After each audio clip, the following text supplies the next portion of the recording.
Desde hace ya varios años, la música de videojuegos me acompaña diariamente, cuando salgo a caminar, cuando viajo en el bondi o cuando me pongo a trabajar. Eso de alguna manera significa que la música de los videojuegos ya no es dependiente del medio en el que nació para funcionar. Incluso a veces los videojuegos necesitan de la música para poder crecer. ¿Cuántas veces les pasó de escuchar una canción y decir, ¡upa! A ver de qué va este juego? Bueno, quizás no es algo tan común, pero a mí me pasó varias veces. Hoy vamos a hablar de música de videojuegos, pero como yo no entiendo un pingo de técnica musical, por primera vez en la historia de Reload voy a traer un invitado. Aunque todavía no pensé en quién. Tiene que ser alguien que tenga una relación profunda con las bandas sonoras de videojuegos. Alguien que sepa sobre las distintas instrumentaciones y si casualmente fuera de toda una orquesta sería ideal también. ¡Eh!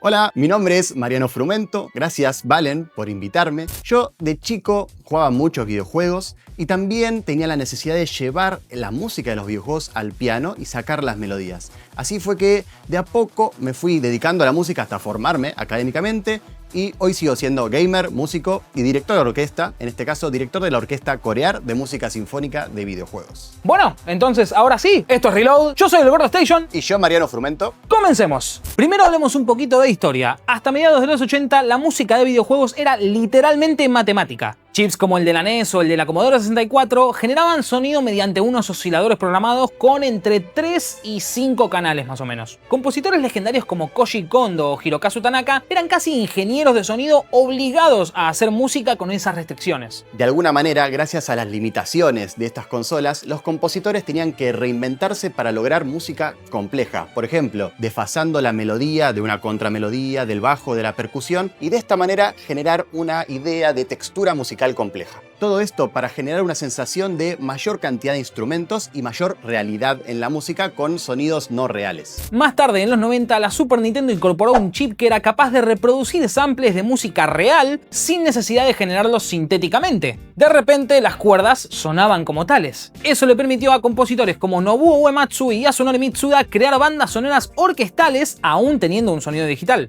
Lejos del rótulo infantil que muchas veces recibieron los videojuegos, estos compositores no subestimaron a su público. Crearon piezas complejas con procesos de composición académico y hasta, por ejemplo, rock progresivo, jazz y muchos estilos y géneros diferentes. Un ejemplo muy claro es el primer concierto orquestal que se hizo de música de videojuegos, que fue en Japón a fines de los 80 y fue del Dragon Quest. Esto fue un evento fundamental para que se le diera el lugar que corresponde a la música de videojuegos. El cambio más brutal fue la llegada del CD. La Sega CD y más tarde la PlayStation 1 permitieron algo radical, música directamente desde el disco, sin que el chip generara nada. Las composiciones orquestales que antes se simulaban ahora eran reales y podían llegar a durar hasta 74 minutos sin perder calidad.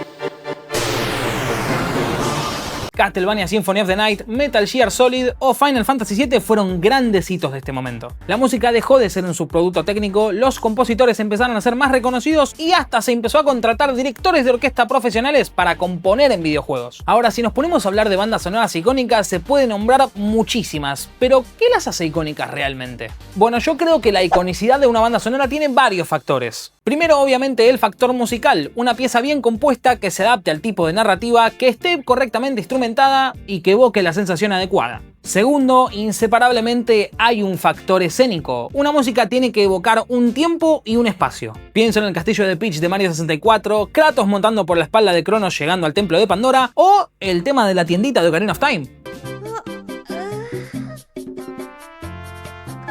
Y tercero, la iconicidad de una banda sonora depende del peso cultural de la saga que la carga. El caso de Nier, por ejemplo. La banda sonora de Keiichi Okawa fue considerada una obra maestra, pero el juego original de 2010 fue casi ignorado comercialmente. Nier Automata lo salvó, pero la música ya era espectacular antes de que alguien llegara a escucharla. Estándar en nivel musical, originalidad y creatividad, y lo más importante, conexión con el discurso integral artístico del videojuego, creo que es lo que hace más icónica a una banda sonora. No tiene por qué ser una obra súper compleja, pero si entiende su estilo originante y lo atraviesa con inteligencia, va a funcionar. Ejemplo, el nivel subacuático de Super Mario Bros., justamente el vals de abajo del agua, refiere al movimiento que tiene Mario cuando sube y se deja caer en el agua.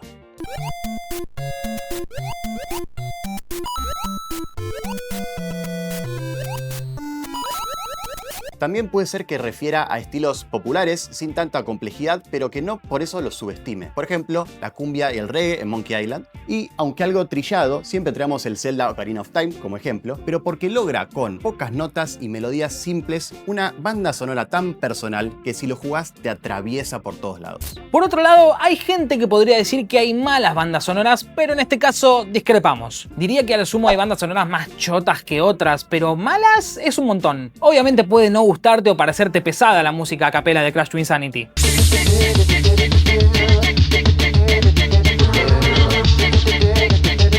Pero declarar que es mala directamente sería no saber entender una pieza de arte y cómo cada uno puede tener diferentes apreciaciones de la misma. En mi opinión, la definición correcta sería no memorable. Resident Evil, por ejemplo, no sabría tarararte ningún tema. Banjo-Kazooie, por otro lado, a pesar de no ser una franquicia hiper conocida, sí que su música me parece memorable. No sé si icónica, pero puedes escuchar una pieza de Banjo-Kazooie y decir, ok, viene de acá.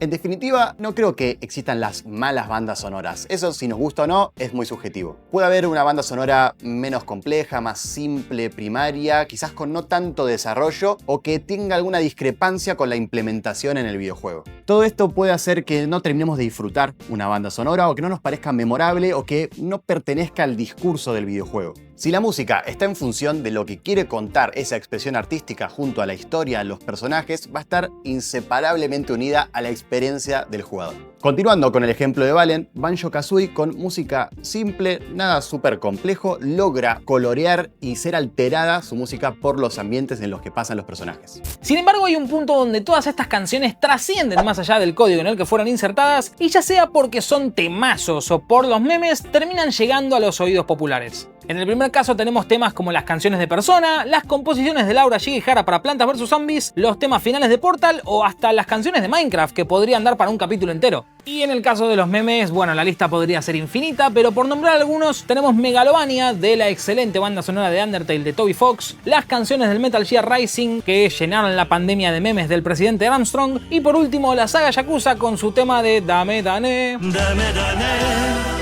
dame yo, dame dano yo.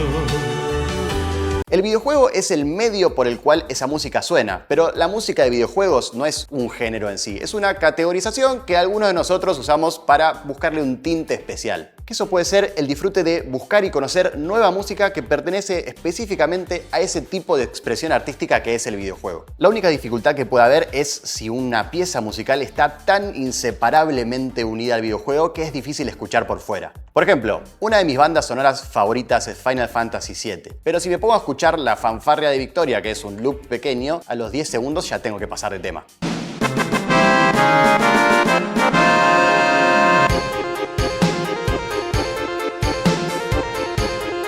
Pero detrás de todo esto hay nombres que vale la pena mencionar específicamente. Koji Kondo inventó la melodía más reconocible de la historia de los videojuegos, tan así que podés reconocerla sin que suenen sus notas.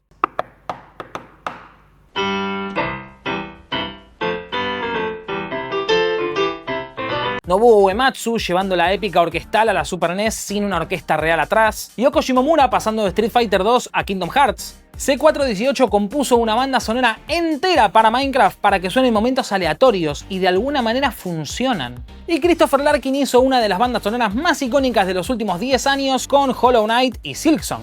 Me repito con Koji Kondo y Nobuo Uematsu porque son los padres de la industria de música de videojuegos, pero también Koichi Sugiyama con Dragon Quest. También quiero destacar a Junichi Masuda, que le dio un color irrefutable a Pokémon en toda su saga. Y también Yoko Shimomura es una de mis predilectas. Otros menos reconocidos, pero que necesito nombrar igual, son Jun Ishikawa de la música de Kirby y la dupla de Mother, Keiichi Suzuki y Hirokazu Tanaka. Y del otro lado del mundo me sale nombrar a Michael Land con Monkey Island y Toby Fox con Undertale. Para cerrar me gustaría recomendar grandes bandas sonoras y unas buenas reversiones. Obviamente no puedo no recomendar la banda sonora de Sonic en su totalidad, tiene unos temazos de todos los géneros posibles. La de la saga Persona es tan buena que me hizo arrancar a jugar la saga con Persona 3 Reload. Y en general recomiendo que vayan a escuchar The 8-Bit Big Band y The Consoles, dos bandas que tienen un fuerte sonido jazz y que hacen reversiones de un montón de temas de videojuegos.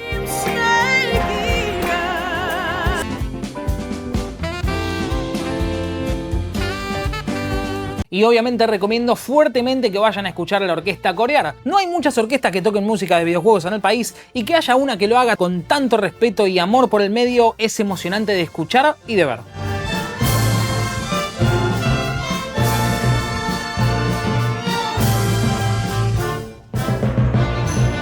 Yo vengo a recomendarles algunos discos de música de videojuegos. Por ejemplo, el Mario & Zelda Big Band Live, el disco de la música de Mother que reversionaron temas cantados, pues Dramática de Yoko Shimomura, la música de Video Games Live que marcó el camino para muchos de los que hoy nos dedicamos a la música sinfónica de videojuegos en vivo, y por último Hyrule Symphony, que es un disco de arreglos de música del Ocarina of Time para ensamble de cuerdas y ocarina. Y claro, personalmente los quiero invitar a los conciertos que damos con la orquesta Corear, donde buscamos recrear la experiencia que tenemos al jugar el videojuego. Y además, música en vivo con 50 y pico de músicos es incomparable.